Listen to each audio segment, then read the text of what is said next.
nature detectives. We search far and wide looking for clues to where animals hide.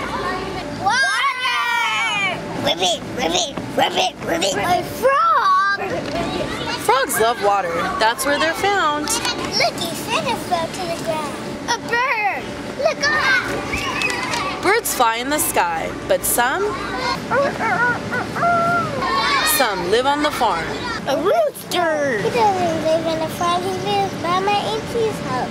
Okay, he could live there too, but he doesn't really fly. Look over there. Look at those spots, black and red. It's a ladybug. Ladybugs are good bugs because they eat the bugs that eat your garden. Look over here. Did you put this out? Maybe there's another animal about. Cat food. Meow. Sometimes we know what animal to greet just by looking at what they like to eat. Jeez.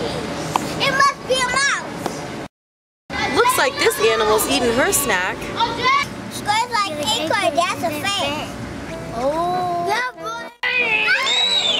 Uh-oh, looks like dogs like squirrels as well. Here, take this doggy bone. Sometimes clues are in what animals leave.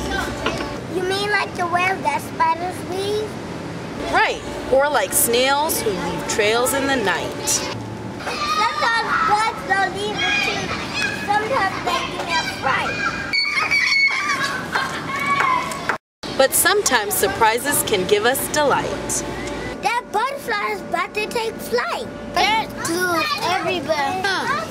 There's clues everywhere, but you guys are so good. We saw all these animals in our neighborhood.